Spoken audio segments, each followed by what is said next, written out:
പഴഞ്ചനാണെന്ന് വിശ്വസിക്കുന്ന ആൾക്കാരുണ്ട്. നമുക്കറിയാലോ, ഒരു നല്ല ഇസ്ലാമിക വേഷത്തിൽ ഒരു സഹോദരി എല്ലാം മറച്ച് പുറത്തിറങ്ങിയാൽ അതൊക്കെ ഏതോ 6-ാം നൂറ്റാണ്ടിലുള്ളതാണെന്നാണ് മനസ്സിൽ വിചാരിക്കും. ദീനൊക്കെ കൊണ്ടെടുക്കണമൊക്കെ പഴഞ്ചൻ. പിന്നെ പുരോഗമനം എന്ന് പറഞ്ഞാലോ, ദീനിൽ നിന്ന് എത്ര സ്വതന്ത്രമായി ജീവിക്കാൻ പറ്റും, അതൊക്കെയാണ് പുരോഗമനം എന്നാണ് ആളുകൾ വിശ്വസിക്കുന്നത്.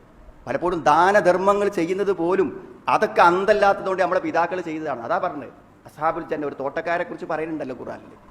ആ കാരണവർ എന്താ വെച്ചാൽ കൃഷി എടുക്കുമ്പോഴൊക്കെ അതിന് എന്തെങ്കിലുമൊക്കെ പാവപ്പെട്ടവർക്ക് കൊടുക്കും. അപ്പോൾ ഈ കൊയ്ത്തിന്റെ സമയമാകുമ്പോൾ ഈ പാവപ്പെട്ടവരൊക്കെ വന്ന് പാടവരമ്പത്ത് വന്ന് കാത്തു നിൽക്കും എന്തെങ്കിലും കിട്ടാൻ വേണ്ടിയിട്ട്. അപ്പോൾ മക്കളെ കൈയ്ക്ക് കിട്ടിയപ്പോൾ അവർക്ക് തോന്നി എന്ത് ഇതിപ്പോൾ വാപ്പാക്ക് അന്തല്ലാത്തതുകൊണ്ട് ചെയ്യാണെന്നുള്ളതാണ് ചെയ്തത്. അപ്പോൾ അവരെന്ത് ചെയ്തു, ആ കൃഷിക്ക് സമയത്ത് പാവപ്പെട്ടവർ വരാതിരിക്കാൻ വേണ്ടി അവരെന്ത് ചെയ്തു പറയുന്നത്, അവർ അതിരാവിലെ പോയിട്ട് ആളുകൾ എത്തും മുമ്പ് കൊയ്തെടുക്കാൻ വേണ്ടി തീരുമാനിച്ചു. അല്ല എന്ത് ചെയ്തു,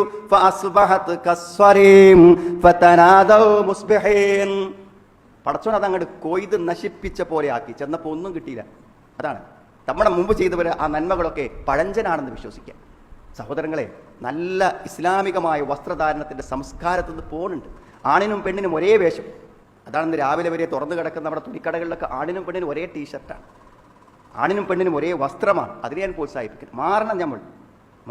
4 വയസ്സായ ഒരു പിഞ്ചു പൈതലിനെ ആരാണ്, ചെറിയച്ഛനാണ് എന്തിത് പീഡിപ്പിച്ചത്. ആലോചിക്കണം നിങ്ങൾ. നമ്മുടെ കുട്ടികൾ സ്വന്തം വീടിന്റെ അകത്തളങ്ങളിൽ പോലും സ്ത്രീകൾ സുരക്ഷിതരല്ല എന്നാ പറയണം. മുസ്ലിങ്ങൾ വളരെ കുറച്ചു മാത്രമുള്ള ഒരു നാട്ടിലൂടെ യാത്ര ചെയ്ത ഒരു സഹോദരി അവിടെ അനുഭവം പറയണം. എന്താ അനുഭവം എന്നറിയും, അവർ ചെറിയ തട്ടം ചുറ്റി കെട്ടിയപ്പോഴേക്കും ആ വ്യതിരിക്തത, ഹോട്ടലിൽ കയറി ചോദിക്കും നിങ്ങൾക്ക് ഹലാൽ ഫുഡല്ലേ പറ്റുള്ളൂ, അവിടെ നിങ്ങൾക്ക് ഇവിടെ ഭക്ഷണമില്ല എന്ന് പറയുന്നതും വളരെ ഭവ്യതയോടെയും ബഹുമാനത്തോടുകൂടെയും ആ വേഷത്തെ കാണും. എന്തിനാണ് ആ വേഷം? എന്തിനാണ് സുഹൃത്തുക്കളെ വേഷം? എന്തിനാണ് കൈ മുഴുവൻ മറയുന്നത്?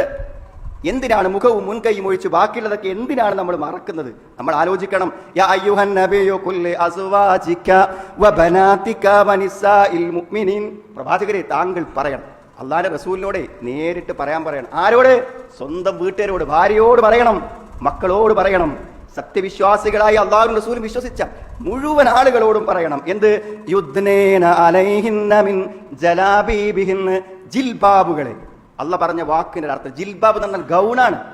ദേഹം മുഴുവൻ മറഞ്ഞു നിൽക്കുന്ന അയഞ്ഞ വസ്ത്രം, അത് താഴ്ത്തിടാൻ പറയണം എന്നാണ്. ദേഹം മുഴുവനും അയഞ്ഞു നിൽക്കുന്ന ഒരു വസ്ത്രമാണ് മുസ്ലിം സഹോദരിയുടെ വസ്ത്രം. അവരെ തിരിച്ചറിയാൻ അതാണ് നല്ലത്. അവർ ഉപദ്രവിക്കപ്പെടാതിരിക്കാൻ അതാണ് നല്ലത്. നമ്മുടെ മക്കൾ നഷ്ടപ്പെടുമ്പോൾ, അവർ ദ്രോഹിക്കപ്പെടുമ്പോൾ, അവരുടെ ചാരിത്രം നശിപ്പിക്കപ്പെടുമ്പോൾ ഖേദിച്ചിട്ട് കാര്യമില്ല. പടച്ചോൻ പറഞ്ഞോടത്ത് നിൽക്കാൻ തീരുമാനിക്കും.